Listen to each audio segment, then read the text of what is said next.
CBN Campinas.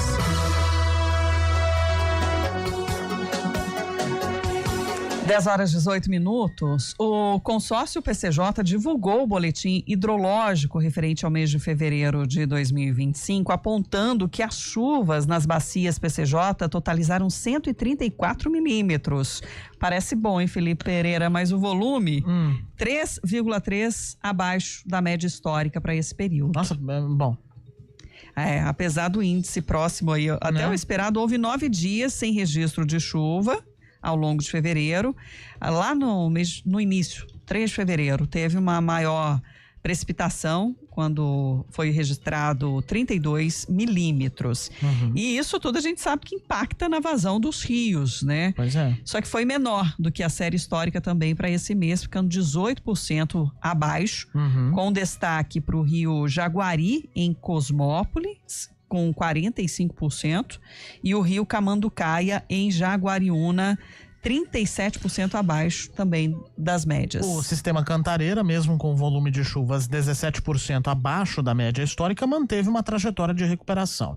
Atingiu 59,7% do volume útil ao final de fevereiro, um aumento em relação a janeiro, quando foram 52,3%. Mas o nível ainda é inferior ao mesmo período registrado em 2024, quando os reservatórios estavam com 76,1%. E esse monitoramento é importante, né, Felipe, para saber que tem aí os fatores climáticos que impactam, mas como também a gestão desses recursos, né, da utilização também desses reservatórios devem acontecer, né, daqui para frente. E o comportamento, né, de que nós devemos ter para não gastar água. Exato, e é por isso que a gente convidou a Andréia Borges, que é a gerente técnica do consórcio PCJ, para trazer um pouco mais de clareza sobre esse assunto. Bom dia, Andréia. Bom dia para vocês e para todos os ouvintes. Bom dia. A gente deve olhar de que forma, então, para esses indicadores, pensando daqui para frente, Andréia? O que a gente tem que sempre olhar, né, de agora em diante, é a questão das mudanças climáticas. A gente tem observado, né, por esses indicadores, também outras características aqui, né, outros incidentes que temos na nossa região, é a questão que chove, né, geralmente essas chuvas estão acumuladas, são intensas, só que em poucos dias, né, então a gente tem os dois problemas no mesmo mês, né, que acontece. Então, chove muito, os rios, né, acabam enchendo, inundam as cidades, a gente tem diversos problemas de drenagem, né, então, desse escoamento de água. E, ao mesmo tempo, são poucos tempos com chuva, aí depois vem, né, uma boa parte de dias sem chuva, e aí a gente já começa a ter uma vazão nos rios abaixo do esperado, né, para o mês. Então, a gente vem observando isso, mesmo com as chuvas, né, que foram maiores em dezembro, né, do que nesse início de ano. Mesmo com as chuvas, a gente ainda tem uma vazão, né, dos rios prejudicada por conta disso. Chove muito, alaga, vai tudo embora, porque está tudo impermeabilizado, né, então tem muito asfalto, a gente não consegue infiltrar, né, a água da chuva, e aí depois vai embora e aí as vazões dos rios ficam abaixo do esperado. E aí a necessidade dos gestores pensarem também investimentos nesse sistema, seja para aproveitamento da água da chuva ou mesmo o reuso desse recurso. Perfeito, é isso mesmo. A gente tem sempre incentivado, né, os municípios, gestores públicos a terem seus comitês de crise, né, que hoje a gente fala que tem que ser um comitê permanente, né, que a gente já não tem mais verão, não tem mais inverno, então esses comitês permanentes, né, de mudanças climáticas, para que eles possam analisar e fazer um planejamento a curto, médio e longo prazo, porque hoje a gente precisa de ações, né, para diversificar as fontes de água.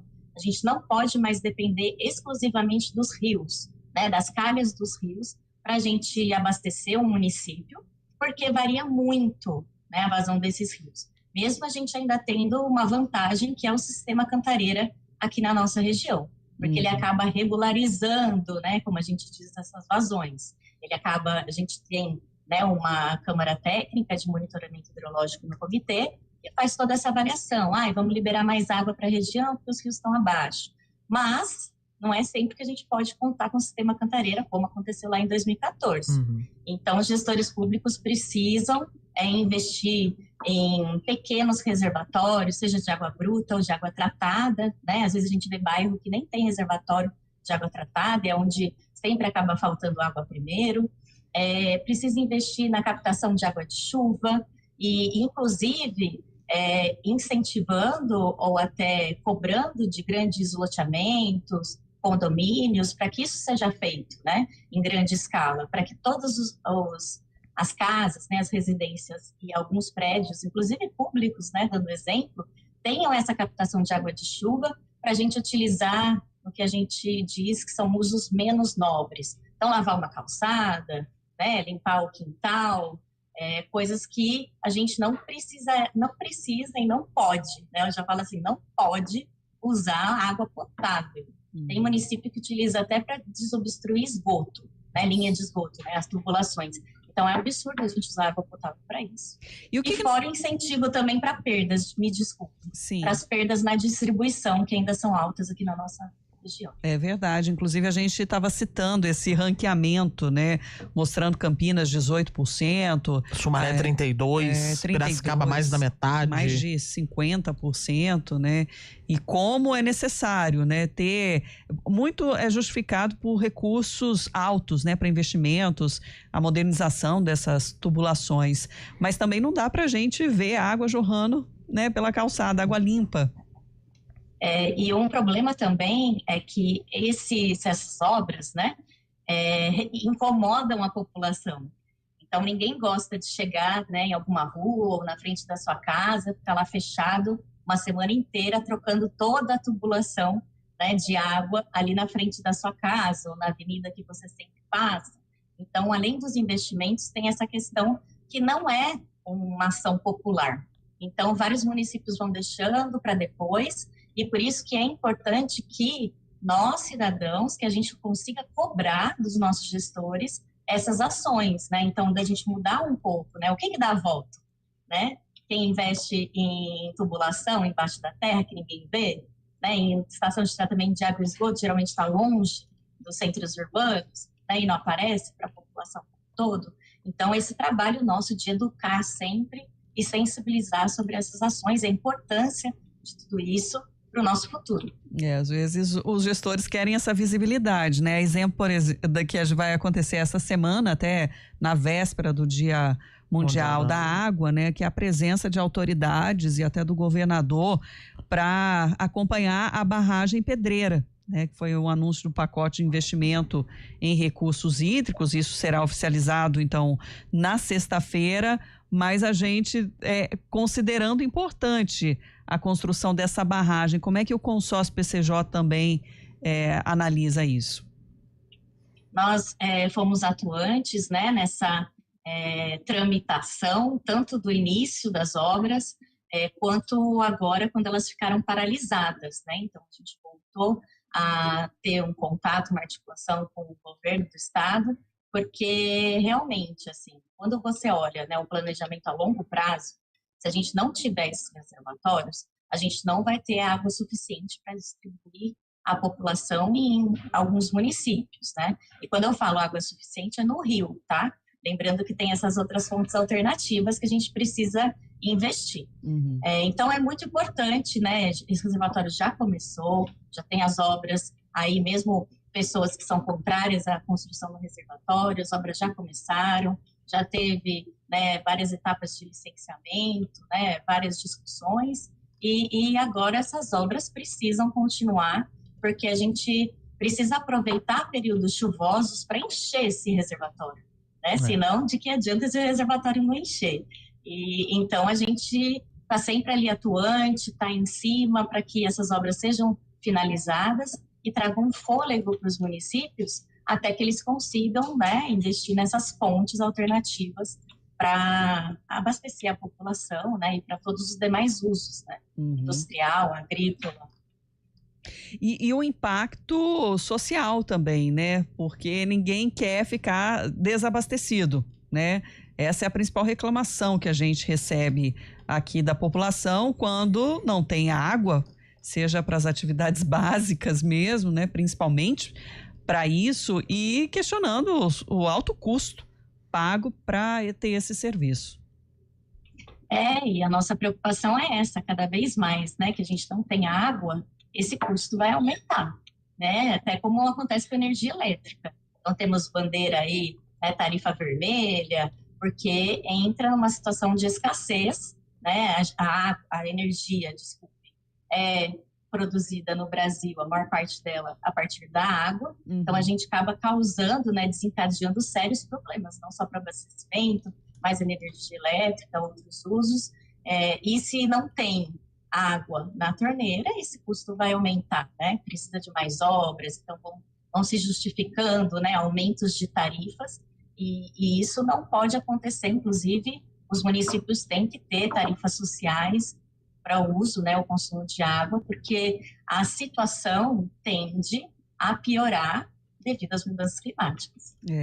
E aí a gente pensa, né, em água de reservatórios, de rios, mas como a água está ligada a uma biodiversidade maior, né? Quando se pensa também em manter as florestas, né, as matas ciliares, para poder preservar também as fontes. E a gente tem já observado, né, vários estudos que as nossas fontes subterrâneas de água, elas estão diminuindo cada vez mais. Com municípios, inclusive, não aqui da bacia, mas Ribeirão Preto, por exemplo, é um município que já está com um grave problema de abastecimento de água, porque os lençóis freáticos, né, os nossos rios subterrâneos, eles não conseguem voltar, né, a se abastecer com água que é infiltrada, que está cada vez menor. Como eu falei, né, está tudo asfaltado, então essa água vai embora e não infiltra, onde deveria infiltrar, e aí esses lençóis estão se reduzindo e com isso até interferindo na própria vazão do rio, porque causa uma pressão inversa. Ao invés dessa água sair e alimentar os rios enquanto a gente não tem chuva, essas águas, né, essa força, né, a pressão negativa puxa essa água para dentro do reservatório, né? Então acaba até prejudicando a vazão dos rios. Tem um estudo recente que fala sobre isso e nos causa mais preocupação. Então também não é uma alternativa ficar furando vários poços, porque eu brinco que é como se todo mundo tivesse um canudinho no mesmo copo, né? Em muitas situações é isso que acontece. Então a gente tem que prezar, né, e conservar sempre as nossas matas ciliares, né, porque é ali que vai infiltrar a água. Então, a gente tem que ter árvore para que a água infiltre. Aí, lembrando que a água não é só para o ser humano, tem outros seres, né, que necessitam dessa água, que inclusive a gente vai tratar no nosso projeto Gota d'Água desse ano, que é a água guardiã da biodiversidade. E por que é tão importante a gente ter essa biodiversidade, principalmente por conta dos serviços ecossistêmicos que uma floresta oferece para a gente. E somos apenas parte, né, desse ecossistema. Então, realmente é uma reflexão que fica, a gente até pensando já nesse Dia Mundial da Água, né, que sempre tem realmente um foco, uma visibilidade maior em datas comemorativas, mas o quanto isso é impactante em qualquer tempo, né, e trazer isso também para a nossa sociedade. Quero agradecer, Andréia, por estar hoje com a gente, espaço aberto também para divulgação dos projetos que trazem essa reflexão e também as práticas, né, as boas práticas para a nossa sociedade. Temos aqui uma semana agitada sempre, né, quando é a semana do Dia da Água, a gente fala que não é mais Dia da Água, é semana do Dia da Água, espero que vire o ano da água, né, para todo mundo, que é o que a gente incentiva no nosso projeto Gota d'Água, que vai ter o lançamento, né, desse ano, da sua 31ª edição. Então, a gente está há mais de 30 anos trabalhando com educadores e estudantes da nossas bacias PCJ sobre a importância da água, e vamos trabalhar, então, essa questão da biodiversidade, das mudanças climáticas, os impactos disso em relação à água e todos os outros, né, bens tão preciosos que a natureza nos dá. E essa importância também ética da gente dividir esse mundão aqui que a gente tem com outros seres vivos, né? Então, a abertura vai ser no Museu da Água de Indaiatuba, a partir das 8h30 da manhã, na sexta-feira, dia 21. Então, todos estão convidados a participarem. E temos também um grande projeto na região de Jundiaí, na Serra do Japi, que é o maior fragmento de floresta que a gente tem aqui na nossa bacia. Por isso, essa importância também da região, que é o projeto Olhos da Serra, pensando aí nessas nascentes, são mais de 800 nascentes na Serra do Japi, e elas já estão apresentando redução, né, da sua vazão, como eu disse para vocês. Se a gente não tem água no lençol, essa água não vem para a superfície. E lá a gente tem várias ações, educação ambiental, saneamento rural, reflorestamento, monitoramento de incêndios, monitoramento de invasões, né, de pessoas na área de preservação ambiental, porque poucas pessoas sabem, né, que ali na Serra do Japi a gente tem onça, jaguatirica, e vão muitos ciclistas, né, pessoas lá andar na reserva biológica, que é um local que a gente precisa preservar ao máximo, que ficou muito pequena, né? Então, vamos ter ação, né, lançamento da terceira etapa, amanhã, dia 20, a partir das 8 horas, no CREAM, que é o Centro de Referência em Educação Ambiental, com as pessoas ainda tendo oportunidade de dar uma volta ali pela Serra do Japi, ver onde estão as nossas ações, inclusive uma câmera nova que a gente implantou, né, que vai observar mais de perto a questão dos focos de calor, né, e incêndios na região. Parabéns pelas iniciativas do consórcio PCJ e mais uma vez obrigada por estar com a gente, Andréa Borges. Eu que agradeço, lembrando que todo mundo pode acessar nosso site também, que é o agua.org.br, para ter mais informações. Muito obrigada para vocês. Até a próxima. Até.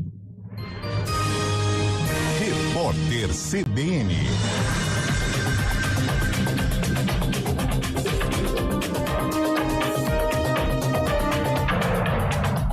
Quarta-feira, 19 de março de 2025.